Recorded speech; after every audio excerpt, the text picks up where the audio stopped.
Our protagonist's last life didn't end on a good note. He lay dying on the floor while his girlfriend got in bed with another guy.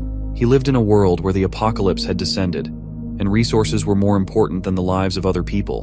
But that's not going to be where things end for him. After his death, he gets reborn with the opportunity to rewrite his horrible life and take revenge on the people that once put him down. The world is already falling into chaos as a volcano erupts right in the center of a large city. A commercial bus races through the city carrying a few dozen people. A few days ago, the underwater eruption of Mount Fuji caused a massive earthquake that sent tens of thousands of people to their deaths. Today, even a smaller city has to be evacuated because of how intense the disasters are becoming. Through the streets of this city, a bus speeds towards the evacuation location. Inside the bus, a woman realizes that she was in such a rush to enter the bus that she didn't bring any evacuation supplies. Because of that, she will have to buy new things in Jiangnan City. The man beside her asks if she has seen the news. The goods in the Walmart and Ali warehouses in Jiangnan City have all been moved. In fact, that's old news because today, Dongming Lake in Shancheng dried up, and the Darundong warehouse has been emptied too. The woman speculates that the total value of all these supplies could be in the hundreds of billions, but it is in fact in the trillions. Another man behind her confirms that the loss of supplies and various natural disasters are just the surface of everything that's happening. The truth is that the world is coming to an end. The people on the bus are frightened by the sudden thought, but they don't seem to believe the strange guy. One of them even says that he's actually looking forward to the end of the world. In that scenario, all living beings will become equal. However, that's not true. The strange guy knows that even at the end of the world, there is no day when all living beings become equal. That's because he has personally experienced the end of the world himself in a previous life. Buildings were destroyed, and everything that humanity built was erased. On top of that, giant monsters roamed the land, and everything was completely hopeless. In his last life, he was just an ordinary delivery man who was as surprised about the apocalypse happening as anyone else. When the world began to end, there was an abnormal release of solar energy, and it changed multiple things. The atmospheric temperature rose sharply, crustal movements occurred frequently, and monsters hidden underground also came to the surface. Thanks to that, the whole world changed. And in a new world, there is a new order. The extreme scarcity of supplies, even if it's just for a packet of instant noodles, ham sausage, or a block of ice, caused people to give up everything they had. This guy is different from everyone else because he has seen everything for himself. His name is Su Chen, and he was reborn 1 month before the start of the apocalypse after dying in his previous life. Thanks to that, he has all the experience, and now he can plan ahead of time to live the best life he can. While he's thinking, the woman from earlier walks up to him to talk. What he said scared her a bit, and she's now looking for someone to be with her during this entire thing. Unfortunately for her, that person isn't going to be him, because he has more important things to do. He leaves her alone and steps off the bus once it gets to his destination. He doesn't need people holding him back when he knows that what's most important in the apocalypse is an abundance of supplies. In his last life, he wasted a lot of time searching for supplies, so this time, he needs to be prepared in advance. He has his eyes set on the warehouse he works in as a delivery man. He grabs his work jacket from a hanger by the door and heads into the storage room.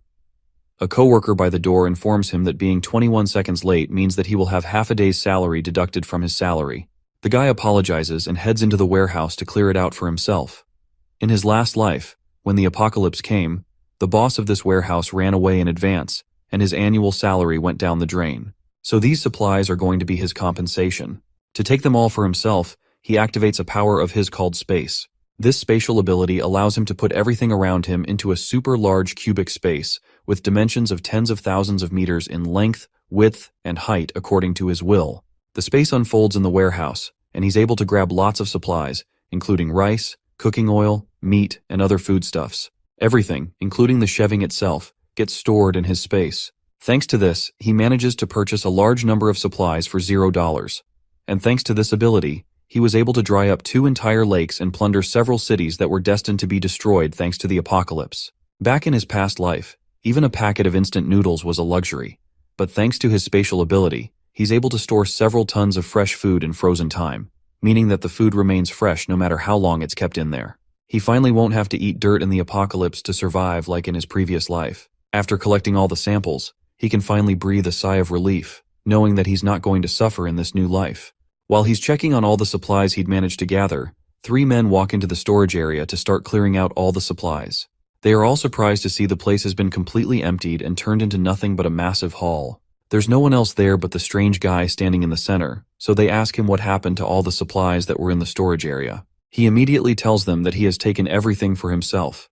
The men are surprised by his nonchalant admission, and they rush to catch him, but he easily uses his powers to dodge out of the building and remarks that he won't be late anymore since he's quitting. Then he just barely teleports away before one of the men can grab him. The three men are left desperately searching the area for him, but he has completely disappeared. Outside the warehouse, a portal opens up close to the ground, and the man backflips out of it and lands safely in an alleyway between the buildings. This second ability is called Space Jump, and it allows him to move within a 3-meter space whenever he wants. In the apocalypse, this ability allowed him to enter abandoned buildings to find supplies and safely escape from dangerous situations. Even in the face of mutant beasts, his space jump ability saved his life in crucial moments.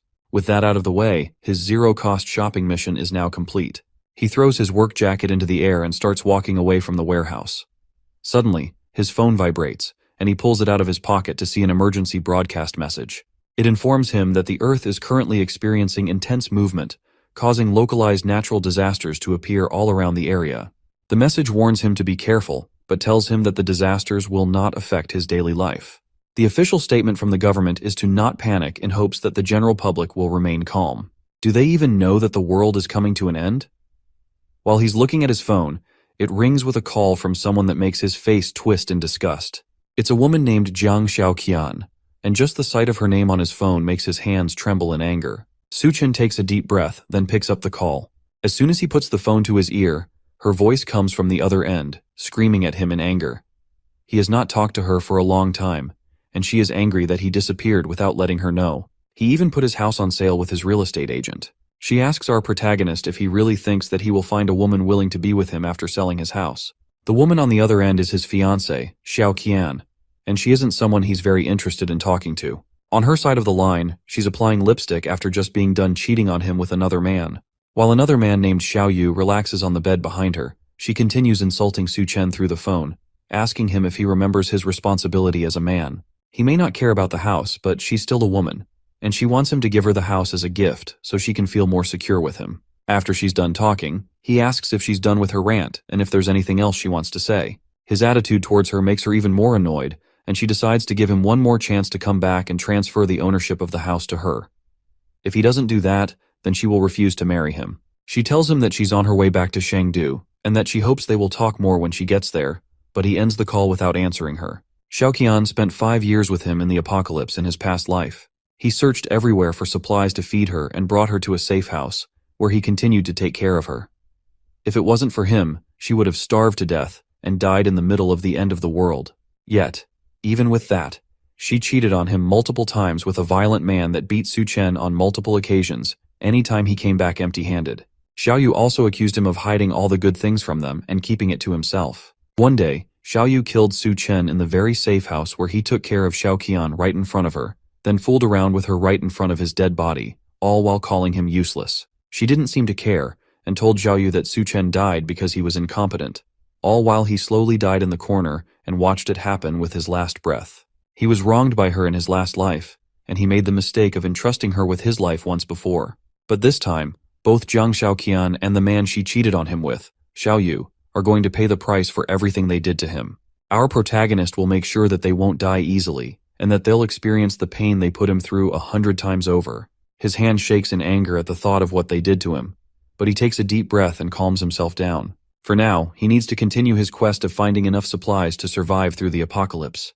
The rest of the things he needs can only be bought with money, and because of that, he first has to figure out how to get the money in the first place. He calls his real estate agent named Manager Liu and decides to offer up his house for half the market price. His only condition is that he wants the money in cash, and he wants it right now. With the deal set up, he makes his way to Dream Real Estate to finalize the deal on his house. But when he gets there, he sees Zhao Qian waiting for him with Xiao Yu, who has a baseball bat. Su Chen isn't bothered at all and walks past them into the real estate building, but he's blocked by Xiao Yu, who angrily asks him why he dares to sell their house. Because of that, he'll make sure that Su Chen won't see the sun tomorrow. While the thug is talking, Su Chen reaches out and grabs him by the neck. Then he lifts the angry man off the ground before slamming him back on the floor. Xiaoqian jumps to try and protect her lover from her fiancé. While she pulls on his jacket, she starts yelling for someone to save them from a murderer. Su Chen wastes no time before backhanding her across the face sending her flying onto the ground. She stares at him in shock, completely surprised that he would touch her at all. While that is happening, he continues choking Xiaoyu on the ground as he begs for help. Su Chen assures him that he won't die too quickly, then lets him go, causing the disgraced thug to back up in fear, desperately coughing. Xiaoqian goes to check on her injured lover while Su Chen steps past both of them and continues into the office. Xiaoqian still hasn't learned her lesson and orders Su Chen to kneel down and apologize quickly while she's not yet angry. If he doesn't do that, she threatens not to marry him again. However, her empty threats are stopped once he turns around and glares at them. They freeze in fear before both of them run away, leaving him alone to handle his business. Now that they are finally gone, he steps inside to meet the real estate agent, who offers him a glass of water. The older man looks incredibly excited to be talking to Su Chen about selling his house at such a low price. But inside, he considers Su Chen a fool for selling a house worth over $1 million for just half the price. With that kind of deal, he can make a huge profit from a quick turnaround. Thanks to that, he agrees to make the full payment immediately and hands Su Chen the contract to sign. With that done, Su Chen walks out of the office with almost $1 million added to his bank account. Although various natural disasters are happening, Chengdu, where he lives, is an inland city far from the earthquakes, tsunamis, and volcanic eruptions happening throughout the rest of Asia. Adding to that, the government is officially trying to keep the public calm, so there is still a sense of normalcy in the area, and society is still functioning well. As he thinks about his next step, he passes a flyer advertising fast and high-interest loans. That gives him an idea, and he makes it his next step to get even more money by mortgaging his property with a property certificate.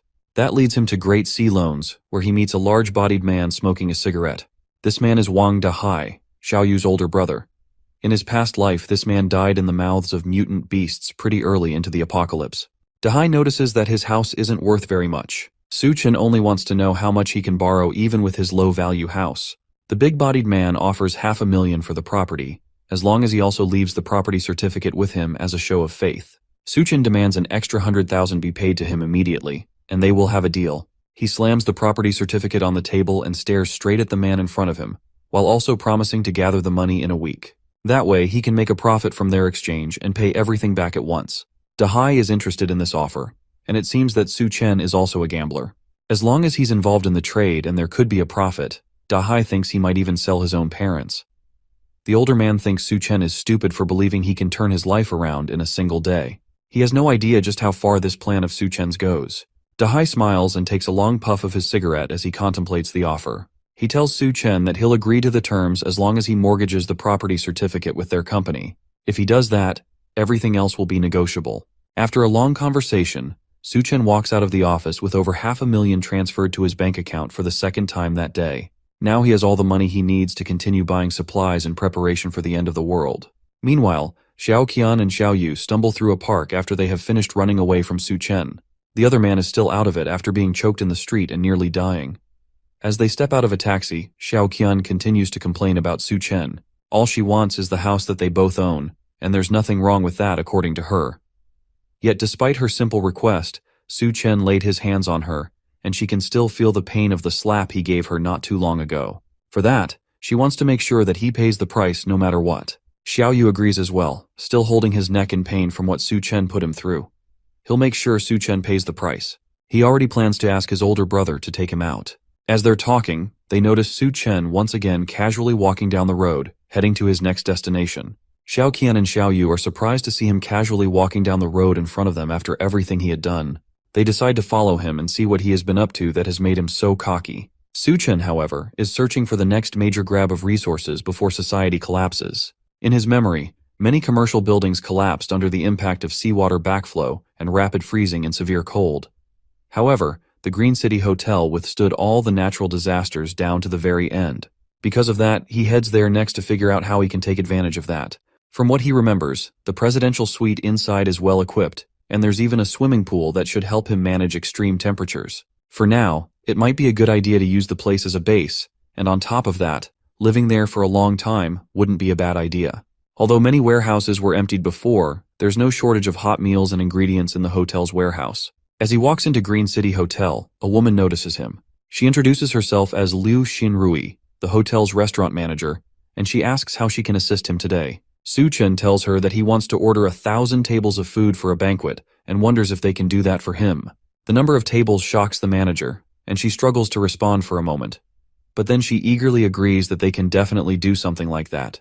However, the prices range from 5,000 to 10,000, even up to 100,000 per table. Suchin decides to pick the tables worth 10,000, which means the total price will be about 10 million for the whole banquet. For that, he's willing to put down a 50,000 deposit as long as they deliver to the address that he will provide. The manager is impressed that such a young man has a grand demeanor, and suspects that he might be a hidden source of second-generation wealth. She has no idea that all this comes from huge loans and a speedy sale of his house. She agrees to his terms of a 50,000 deposit and directs him over to her office so he can make the payment. Just the cost of the ingredients for the banquet alone is estimated to be 50,000, but being able to connect with rich people means that she has to be smooth with negotiation. As they walk to her office, she asks Suchen if he's getting married anytime soon. Since he has no other excuse for why he would need a huge banquet, he decides to go along with the story that he's getting married, and that's why he needs everything. In the meantime, he also asks her to book a presidential suite for him to stay in. With negotiations done, Suchen walks out of the hotel, happy that he managed to get 10 million worth of dishes settled for a 50,000 deposit. As for the final payment, by the time the scorching post-apocalyptic world hits, even a single block of ice will be worth billions. The woman inside is also happy with the deal and the fact that he booked the presidential suite. She thinks that he's doing all of this for his honeymoon, and that whoever marries him must be truly fortunate. While she sits and thinks to herself, Xiaoqian walks into the hotel and asks the manager about Su Chen. Manager Liu doesn't immediately answer her and first asks who exactly this newcomer is. Xiaoqian answers that she's Su Chen's girlfriend and wants to know what he was doing there. Now that the manager has verified her identity, she informs Xiaoqian that her boyfriend ordered a banquet of 1,000 tables from the hotel. She even tells her that having a boyfriend like him must be amazing. Meanwhile, in her mind, Manager Liu thinks this girl is only a 7 at best, and it seems like her temperament is way too high. Rich people always seem to like these types of girls. The two are shocked that Su Chen could order a 10 million budget banquet, and they don't believe him at first. But then Manager Liu explains that wealthy people love to play the game of hiding their identity. They fear their partners might be after their money, so they only reveal their wealth on the day of the wedding. They still don't believe that someone like Su Chen could be wealthy, and Xiaoqian remembers that for the past few days, he has done nothing but try to disappear from their lives and even resorted to cold violence. But Manager Liu proves her point by showing that Su Chen transferred 50,000 wen as a deposit for the banquet. The two leave the hotel to think about the new information they've found. Why would Su Chen order so many tables from a fancy 5-star hotel? Who is he planning to invite? Xiaoqian believes he wants to introduce her to his wealthy circle and then bring her into his life of riches. Xiaoyu asks what they should do now that they know this while he reaches for her chest with his hand. She slaps his hand away and realizes that she needs to create opportunities for Su Chen to get back with her as soon as possible. In her mind, she starts imagining a life of wealth and luxury, where she's dressed in fancy clothes, living in a luxurious house, surrounded by maids and butlers catering to her needs. Just the thought of that alone makes her drool, and she can't believe that she would see this kind of opportunity with someone like Su Chen. Su Chen returns to his old home to continue planning his zero-cost purchase, which at this point was pretty much just stealing since he didn't plan to return anything that he had taken so far, or to pay for any of it either. During his raid, a lot of essential items hadn't been bought yet, and the remaining money was just not enough to cover the costs. So he resorts to another devious method to get money. He can use online loan apps to gain a ton of money quickly and use it to fund the rest of his raid. So for the whole afternoon, Su Chen downloaded more than 80 apps at once and spent a long amount of time taking selfies and gaining loan amounts that ranged from 30,000 wen and above. By the time he was done, he had gained about 970,000 wen in loans, and he was ready to start his shopping spree yet again. He collapses on the bed, feeling the urge to pass out, but there was no time to waste at all, and there were still many things to buy. He had to get fireplaces, ice makers, ice blocks, smokeless coal, and other supplies that weren't available in supermarkets. Fortunately, all these things can be bought online, and the delivery is super fast. He's going to need all these things to survive the extreme heat and the severe cold that will kick off the apocalypse. Him making it through the intense temperature changes will completely depend on whether he has enough materials to regulate the weather. So he gets to work, contacting multiple companies to prepare the materials that he would need. He starts by ordering 2,000 tons of smokeless coal and offers to pay 500,000 wen in deposits. Then he does the same thing with the ice factory, ordering multiple tons of ice from them as well. A few of the companies request a face-to-face discussion, so he leaves his apartment to head over and talk to the ice makers. As soon as he steps outside, he stumbles into a new face, followed by an unwelcome old one. Her name is Li Na, and she is a close friend of Xiaoqian. In fact, She was the one that introduced them to each other and trapped him in that awful relationship. She walks up to him with a smile while her friend follows closely behind.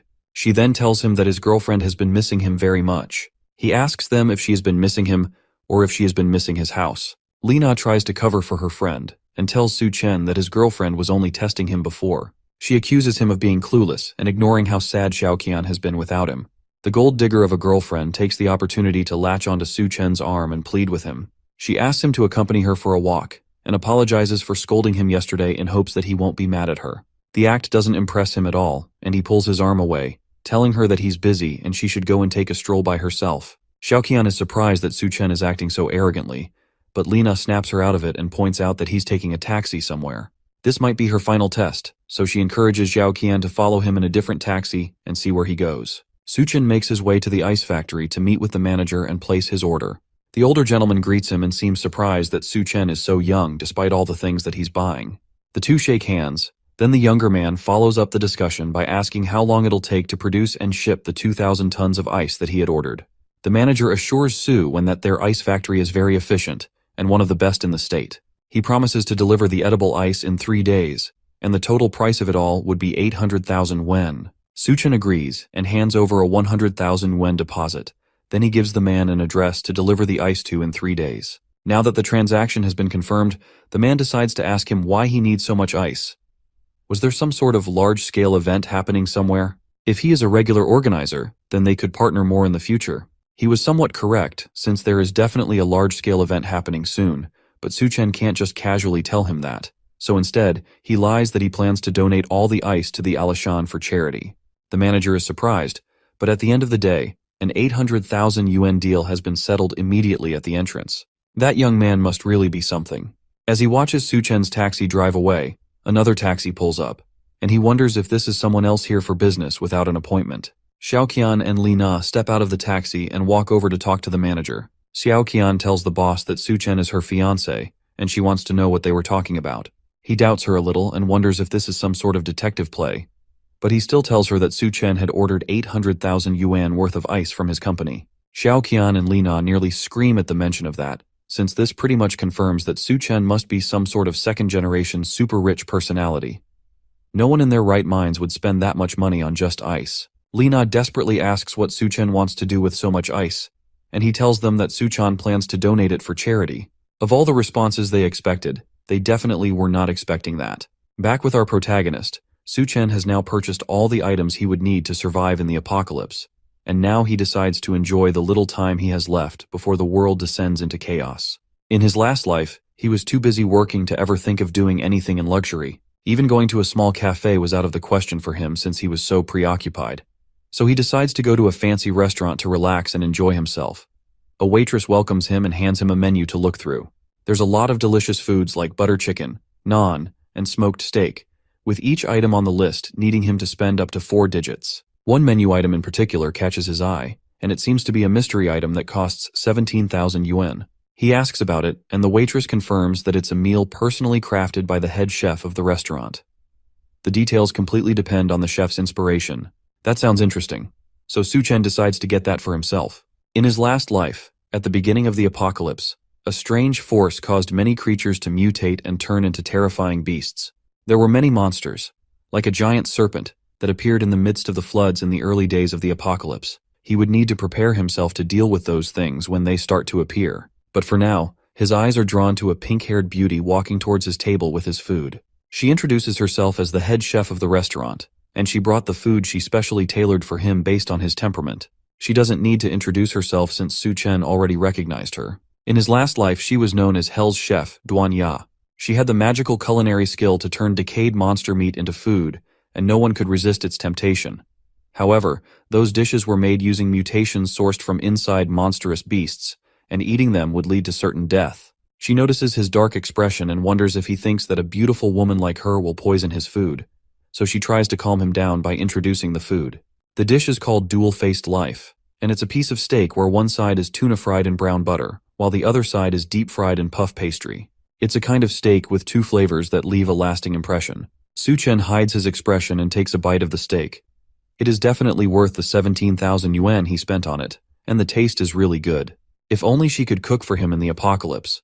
but it's possible that she could poison his food and he would have no idea. Meanwhile, outside the restaurant, Xiaoqian and Li Na watch the place in jealousy and wonder what exactly Su Chan is eating there. They've heard that each dish costs at least 10,000 yuan, and the fact that he's casually going there for a snack just further proves to them that he must be some kind of second-generation kid. Once Xiaoqian becomes a rich wife, she will definitely be able to take care of her sisters. Next in his adventure around town, Su Chen heads over to the Arya Scans bar in the Golden Sales Vault of Shangdu. In his past life, he regretted not being able to enjoy these kinds of extravagant places, and once the apocalypse starts, then places like these will no longer exist. So he's taking the chance to explore this place as much as he can. A group of girls sit beside him as soon as he gets settled down. He agrees to drink with them, but his eyes notice that one of the girls doesn't seem as enthusiastic about being there as her friends. The girls tell him that her name is Yun Yun, and this is her first time in the club. Her boyfriend just recently cheated on her, so they brought her to the club to have some fun. The guy didn't sleep with her at all and went on to cheat on her with an old woman. She's so depressed that she drinks an entire glass of alcohol, then slams it on the table. She then asks Su Chen if he's single and if he wants to have some fun with her. The girls cheer him on while Xiaoqian and Li Na enter the club and notice the two of them getting comfortable in the back. He notices the two of them. Then he takes the girl by the shoulder and leads her up the stairs. The two girls chase after him as he runs up the stairs and into a random bedroom. He locks the door behind them and tries to apologize for bringing her upstairs in a rush, but the girl seems more interested in laying with him. Our protag doesn't have any interest in taking advantage of her when she's clearly sad, so he flicks her on the forehead and warns her not to go out and to try to stock up on food in her house while she still can. Then he tries to advise her not to come to places like these since she seems to be more love-minded than her friends. But then he realized that there's no point since there will be no future for her to worry about. It's rare for him to have an opportunity to come to a place like this, but in this situation, he has no choice but to avoid them. He walks into the back of the hall and sees the two girls kicking down multiple doors in an attempt to find him. With these two here, there's no chance for him to enjoy himself for the rest of the night. He manages to escape their manhunt for him and heads home to relax and escape from the rampaging girls. The next day, all the things he ordered, including the smokeless charcoal and the ice, were shipped to him. Several trucks show up in front of a warehouse he had rented for the drop-off, and he guides them in to deliver the goods. One of the truckers is concerned that the warehouse doesn't have a refrigerated room, which means that there's a chance that all the ice will melt, but he tells them not to worry about that. He instructs them to move the goods into the warehouse and directs them to specific places in the warehouse. While all of this is happening, Xiao Yu tracks down Xiaoqian to tell her that Su Chen has rented a large warehouse in the suburbs, and he also bought a lot of large machines that are being moved into the warehouse. She's interested in what he's doing, so she goes over to the warehouse with Li Na to see what's going on for herself. The first thing they see as soon as they get there is the massive banquet from the Green City Hotel being delivered and set up. There was even a red carpet laid out, and the whole setup looked like an after-party for a wedding. Li Na is convinced that Su Chen would propose, and then guests will come in from all directions to see the wedding. Xiaoqian is still proud enough to say that even if he proposes, then she might not accept it. Then she asks Li Na to accompany her to see just how sincere Su Chen will be towards her. They head over, and Xiaoqian asks him why exactly he's buying so many things, and what he wants to do with so many supplies. He doesn't answer them. Then he tells her to help move the boxes into the warehouse.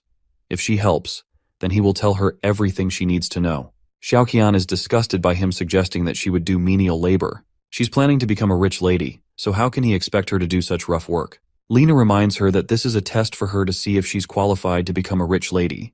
Despite still being appalled that she's being told to do grunt work, she decides to just do it for the sake of her future rich girl lifestyle. She manages to lift a heavy box onto her shoulder to prove to him that she's not just a delicate woman. Lena also tries to help out as well since she knows that second-generation rich people are usually lustful, and there's a chance that she could become a rich lady as well if she played her cards right. All the while, Su Chen just laughed at the free labor he was getting from these two. There were so many supplies to move around, and even though the hotel had sent some people to help, it would still take a long time to get everything into the warehouse. They spend the whole day moving things, and by evening, they are done. With all the work done, Xiaoqian is exhausted and angry. She worked all through the day without even a meal. Surely, after all this, she will definitely become a rich lady, just like she has always dreamed.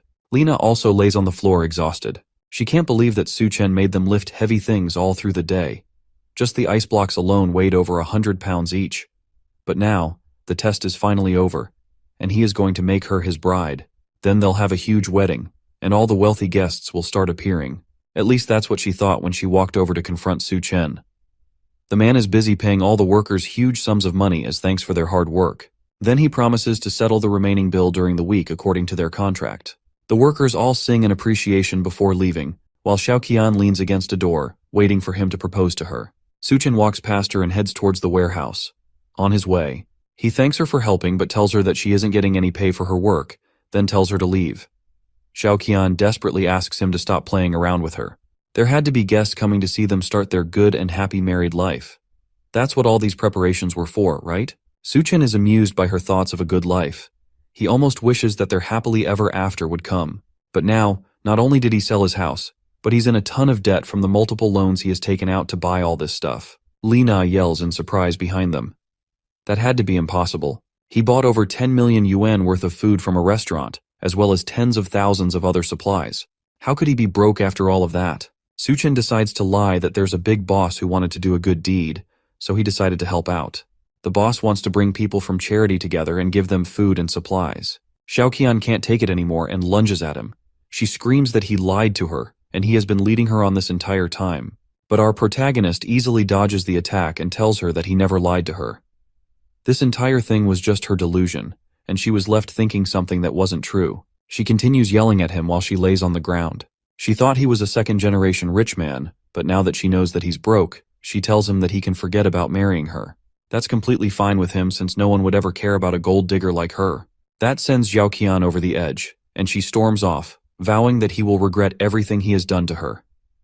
Lina follows behind, but not before warning Su Chen that he's finished. Su Chen is not even slightly worried about the empty threats. In the apocalypse, the only people that will regret anything are them once the apocalypse starts. With the two nuisances gone, he locks himself in the warehouse and looks at the mountain of resources that he has managed to gather. Now all he has to do is wait for the apocalypse to descend. He opens up his infinite storage and stows them away for later. Now, with all of that done, he goes back to the Green City Hotel to enjoy another relaxing meal while waiting for civilization to collapse. As he's relaxing in the hotel lobby with a nice meal, a loud group of people walk in, and they're all people that he recognizes. Dahai tells Xiaoqian that all she has to do is follow Xiaoyu to find the good life that she has been looking for. In Chengdu, his words still carry a lot of weight, and he will be able to take care of her. The younger man takes the opportunity to tell her that he will make sure to make up for the bad treatment that Su Chen gave her. He tells her that she should have dumped the abuser a long time ago to be with him. Xiaoqian falls for all of it immediately and allows him to hold her while they walk into the hotel. Then Xiaoyu assures her that his older brother will do everything he can to make sure that they take revenge on Su Chen for her. To her, Xiaoyu isn't that bad, and his big brother is quite wealthy as well. Being with him will be better than being with a bootlicker like Su Chen. The noise finally causes Su Chen to speak up and points out that Xiaoqian really isn't picky with who she decides to stick with. His sudden appearance shocks her, and Xiaoyu takes the opportunity to tell his brother that this guy is the man who dared to attack him.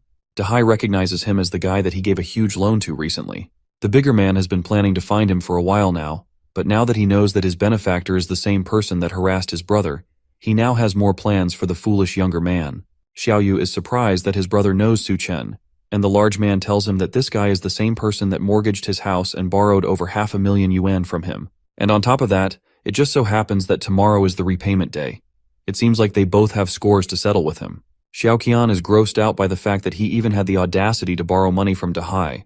Because of that, he definitely won't be able to clear the debt in this lifetime. Luckily for her, she didn't get involved with him. Su Chen isn't worried by the noisy guests and calmly wipes his mouth after his meal. Dahai leans down and threatens Su Chen with his pending repayment. He can't be here enjoying himself in a hotel when the man he owes so much money to is standing right in front of him. Xiaoyu yells that he won't be able to pay back the money no matter what. It's best that they just finish him now that they have the chance.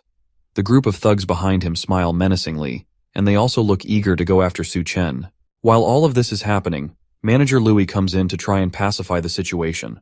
Dahai agrees to talk it out if our protagonist kneels down and apologizes to him and his brother. If he does that, then they will consider peacefully settling the matter. Manager Louis asks Su Chen what exactly is going on, but he dismisses it, calling them nothing but simple pests. That doesn't sit right with Dahai, and the bigger man slams a large hand on the table. He had been giving our protag basic respect since, but today, he's definitely finished. Nothing he does today will be able to save him from what's about to happen. That's what he thinks, at least until some newcomers walk into the hotel restaurant and the man in front demands to know what's going on. Both Dahai and Su Chen recognize this scary-looking man. His name is Gao Qiang, and in Su Chen's last life, He was known as the Skull Crusher. He and Hell's Chef were a major force in the post-apocalyptic world of Chengdu, and he even heard that after the apocalypse, the Green City Hotel became the first place of the mutations. In fact, it's very likely that Gao Qiang's skull-crushing abilities grew in him because he was in the hotel when the mutations started. For now, though, Gao Qiang is just a well-known entrepreneur in Chengdu, with a wide network of people in the underground and many people under his command. The man notices that Su Chen has an interesting glare. Now that the chaos has settled down and they weren't making a mess of his hotel, Gao Qiang continues on with the business he had in the hotel. He brings Duanya to an office in the hotel, where Mr. Sun waits for them, pouring a glass of wine as they enter. This man is named Mr. Sun, and the chef wonders what exactly he wants to discuss with her. The man tells Duanya that he has heard about her being a great beauty, and today he finally gets to meet her in person. He offers her a drink, but the chef can clearly see that some sort of drug has been dissolved in it. As she stares at the glass in disbelief, meanwhile, Su Chen swirls his own glass of wine in his presidential suite bedroom. In his previous life, he hid with Xiao Qian in their basement, and they barely managed to survive the extreme heat of the apocalypse. He never expected that at this time he'd ditch her and she would end up following him around. Either way, it's a good opportunity to settle old scores with her and get his revenge. He watches Xiao Qian and the others play outside in the pool, and they don't seem to notice him. The two men stand outside in their swimsuits and wait for the ladies to join them. Dahai notices that the air has been getting much hotter recently, and it almost seems like it's hotter at night than in the day. That's exactly the reason why Xiaoyu suggested that they go to the pool to cool off. Seeing the girls in swimsuits was just going to be an added bonus for them. The two men are excited just thinking about it, and they hug in joy at the bright idea. The two girls make their way towards the pool in their swimsuits, and they notice that the moon looks brighter than normal. When they reach the pool, Xiaoyu takes Xiao Qian's hand and confesses that his love for her shines brighter than the moon. She doesn't care about his pointless advances because it's too hot, and she just wants to get to the pool. Su Chen laughs at them from upstairs. The bright red moon means that the apocalypse is about to start. He swirls his glass of wine in the air and drinks to the start of the end of the world. Suddenly, the moon explodes with a bright burning heat, and the four people outside immediately feel it. They make a run for the hotel lobby, but Dahai is too slow to keep up with them. The moonlight suddenly feels burning hot, and their skin starts to burn from the heat. The people inside the hotel notice that the outside has become just as bright as if the sun were out and it were daytime. Dahai's men wonder whether he will be all right, but one of them mentions that he is probably just flirting around with the girls, and they should leave him to his happiness. As they are talking, Xiao Qian, Xiao Yu, and Li Na race back into the hotel lobby, looking like they just had a fight for their lives. They roll around on the ground and look around desperately for something to use and cool off. All the while, their skin looks burnt and red. Xiao Yu notices a fish tank, and the three of them dive into it to try and cool off. While they're inside, they argue with each other on who can stay in the pool and who should get out. Dahai's men wonder what they are doing and why they look so injured. More importantly, they wonder where Dahai is and why they ran back without him. Xiao Yu realizes that they abandoned his brother outside, but by then it's already too late. His skin is burnt worse than the others, and he has blisters all over his body. Everyone rushes to take care of him before he collapses. Meanwhile, Mr. Sun asks Duanya why she isn't drinking the wine. Before she can answer, Gao Qiang cuts in and tells him that a banquet has already been prepared for him. Mr. Sun doesn't care though.